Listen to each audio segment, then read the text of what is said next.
Hello there everyone, it's your boy, Safari Sam, and I'm back with another video. This is of course a video that's been long in the making, you know. This is a big terrarium, and today we're going to be making a bioactive enclosure for our Crested Gecko Salmonella. I have Salmonella right here in this nursery. They're still a baby at the time of recording this, not big enough to move into this enclosure yet, and we will do a video about why it's important for a Crested Gecko to be in a nursery. That'll probably be the next video. As you can see, it's a little disorganized here, but this is a Zoomed Naturalistic Terrarium Tropical Kit. Includes a 12 by 12 by 18 naturalistic terrarium with screen top, front opening, mini deep dome lamp fixture with daylight blue, etc, etc. All kinds of stuff in here, but I'm not going to use a lot of the stuff in here. It is allegedly front opening. I haven't even tried to open it. There we go. I likey the front opening. Oh, and it says it's good for a lot of critters like Cuban false chameleons, which are pretty cool, tarantulas, anoles, tree frogs. I would love a red-eyed tree frog at some point.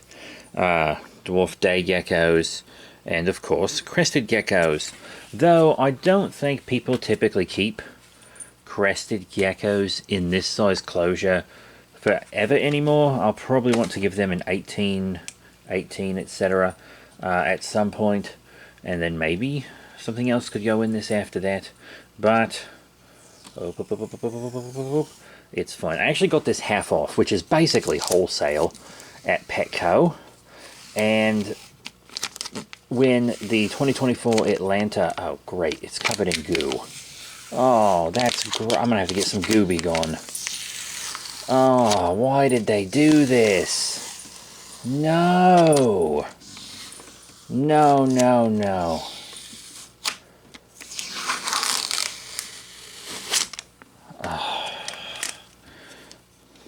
Awful, disgusting.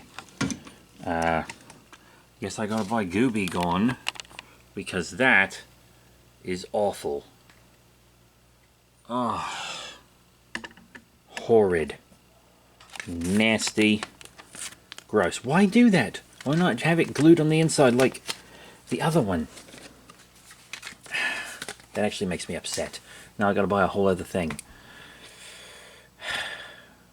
Anyway, I got it half off, so it was like under $70, and it comes with a lot of stuff that I'm not going to use.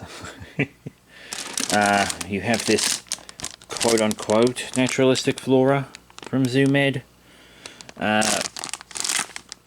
This would actually go alright with my pixie frog, maybe, I think, but I want this to be bioactive, so this will not be hanging out in there. Could put it in my pixie frog's enclosure. He has fake plants because they dig up their bioactive plants.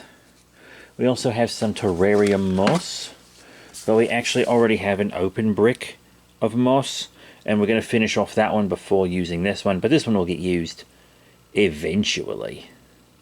Eventually. Helps retain moisture and things.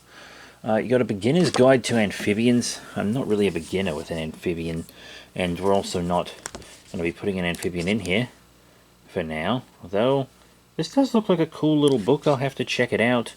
Hopefully, I mean, it's basically one giant ad, but I'll check it out. And we also have this big... Oh. Big light combo here. That's pretty cool.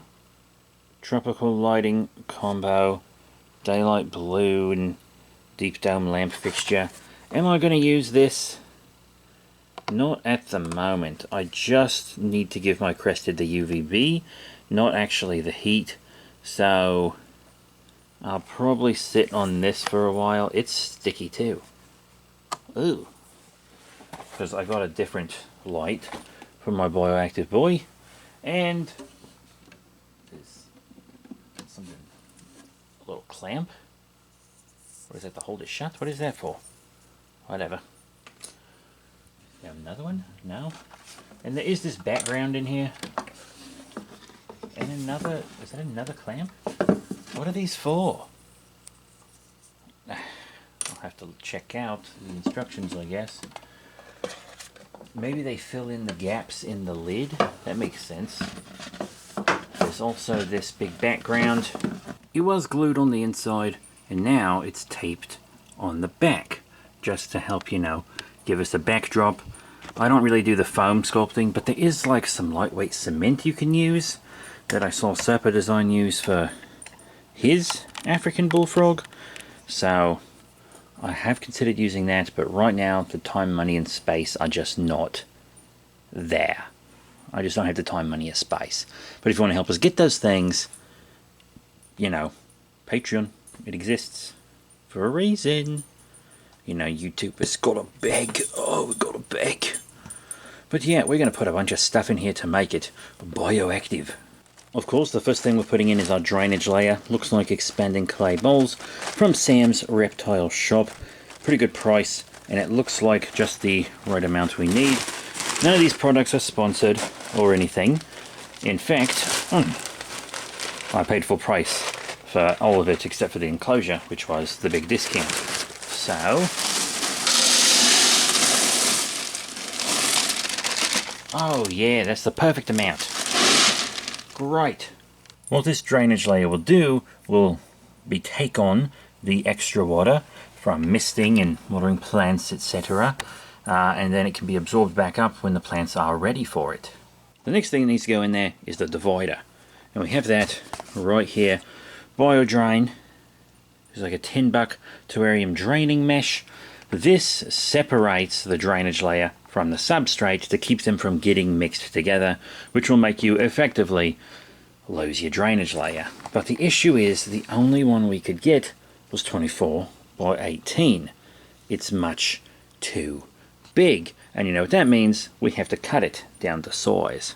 Alright, that's been measured and cut down to size. Honestly, you could save a lot of money on this just by getting like cheaper roll of like window screen at the hardware store or something. I bought this because it was from like a reptile dealer, and yeah, it was a little more expensive, not as much, but it is a bit more specific. It might hold up a bit better, but at the end of the day, the window screen stuff from, you know, the hardware store is just as good and cheaper. But, you know, I could support a reptile dealer by getting this. Next up is the Substrate, which is another dealer's mix. It seems pretty good for $10. This Bioactive Substrate from Reptiles sold here. Ingredients: organic sphagnum peat moss, coconut fibre, topsoil, mushroom compost, vermiculite, which I'm not entirely sure what that is. Worm castings, that's pretty good. Orchid bark, sphagnum moss, which is slightly different than organic sphagnum peat moss. Bone meal, kelp meal, oyster shells, potash, and it's perfectly measured for a 12 by 12 floor space, which is exactly what we have. So let's see. It's a bit layered, so we are going to have to mix it up, and we also have things to add to it. Wow, that is a lot of substrate. So I'm going to kind of mix that up. You can see all the little pieces of bark and moss and whatnot within it. Very good. Just mix it up. Oh my god, that's a perfect fit. It's perfectly measured for being on top of a drainage layer. Absolutely perfect. So we're going to mix that up, and it's real soft, which will be good for a cleanup crew, which you'll see very soon. Next up, we're adding some springtails from Josh's Frogs. This is a pretty big thing. We've used a lot of it for other little enclosures. So I'm just going to sprinkle a heavy bit throughout because I want to make sure that a lot of springtails make their way in there. They can be hard to see because they're just tiny little white buggies, but hopefully that will get a lot of them in there. This large piece of corkbark was also on sale, half off. Pretty nice piece. And corkbark is great because it's easy to cling to. You know, it doesn't mold. It's really nice. I just want it to be something that can kind of go up in the back and sit all nice and neat. And that's something that our gecko can like climb on and hide behind. You got to give them a human hide because you just don't want them to be scared all the time. A lot of people think that if you give your critters places to hide, you'll never see them. But in fact, the opposite is true for a lot of animals. If you give them a place to hide, they'll feel more secure exploring because they'll have somewhere they can dart back to. So yeah, give them something like this. I also got this nice 90-degree angle wood. Nice clean wood, good grip. Not really going to super rot or anything. Considered breaking it here to put it in. I don't know. What I might do is just trim this end to try to fit it in. Now this should work. I think what I might do is use some aquarium safe silicone to kind of cement it right there so it doesn't fall. But I got the bottom kind of pushed down into the substrate. I think that'll be a nice little bridge for them to hang out on. They can crawl up this, go across that. I actually think that's a good spot for it. We also have a couple medium tropical plants like this Dracania vaginitis. What? Anyway, it's a cool looking plant. Nice big one, big leaves, which was really important to me. And then this one I see used a lot. Recognize that plant? Yeah, it is Dracania Sandalaria SP. The SP stands for species, so we basically just have the genus here. But that's fine. You just gotta kind of wash the nutrient-rich stuff off of them, and then they go right in. That's one plant down. I really like it in this spot, and I think I want to have the other further over to this side. Now we had a bit of trouble with this one, just a spot. Once we opened it up, it had a lot of sickly brown leaves on the inside. We had to prune a decent bit of it. I'm not entirely sure if it's going to make it, but we have it planted right here in the front. Hopefully we can give it enough water and light to survive. I think it can do well in here. You see we got our plants arranged all nice. Still kind of new with this, but I also want to put a bit more moss in here. We've got some sphagnum moss in the corner here. That's just going to be a placeholder while we wait for our aquarium safe silicone, and then we'll put it back over it so that it kind of hides the ugly silicone. And then we have some down here in the corner, and also behind the corkbark we made a nice little bed of it to kind of keep it nice and humid back there, which I think will work really nicely. We've also got a nice pod here. Ba-bam! It's got these big gaping holes which freak a lot of people out. Don't worry, we're going to put it face down because that's going to be for our cleanup crew to stay inside of. So we're just going to kind of gently push it, but not like bury it. So it should be fine like that. And then we also have cuttle bone so that they can have some calcium. We're going to break little pieces off, kind of bury them and hide them throughout. Now, you're probably wondering what our cleanup crew actually is. Well, of course, it's Isopods. Yeah, from Sam's Reptile Shop, we got some orange cream isopods, Porceliodones, Pruinsuis, whatever. I got 17, which is a lot. It is admittedly a decent amount. Enough to really start a colony. See them all in there? They're this nice little creamy colour with little bits of orange, and they've got little pieces of carrot and stuff in there to kind of keep them happy. See them? They're really cool little creatures. Isopods are some of my favourite critters right now. Remember, we are also raising some powdered oranges, so check out those videos. But we're gonna just lightly dump them in there. Same with this lot. Ooh, they are active. Look at them go. They must be in a really nice little substrate. So we're going to make sure that they all get in here and are well represented. And now our springtails and isopods are in the enclosure, which is really, truly fantastic. They're going to propagate in there. Springtails are magnificent at regulating their own population. If, and likely when, these orange creams kind of explode in population, I will simply feed them to another critter to help kind of keep their population in check. Which is great. I can give them to probably my African bullfrog. You know, his name's Big Chap. He's probably what they'll go to when they reproduce. But our oranges already have babies, so definitely check out our videos on our oranges, which we'll be making more of soon. Subscribe, hit the notification bell, etc, etc. We'll give the whole thing a proper misting for humidity. There's no reptile in here yet, but the plants kind of need it. They are tropical plants. And of course the isopods need the moisture as well. I'm not going to do it terribly frequently, but we are going to do it like this. We'll put some UVB on it. I'm not going to put it on right now because it's like really late and I want to go to fucking sleep.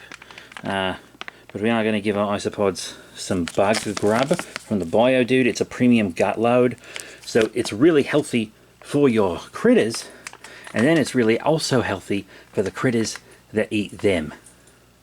It'll be really fun. Oh god, I can see those isopods roaming from here, you know. And the isopods, you know, they love this shit.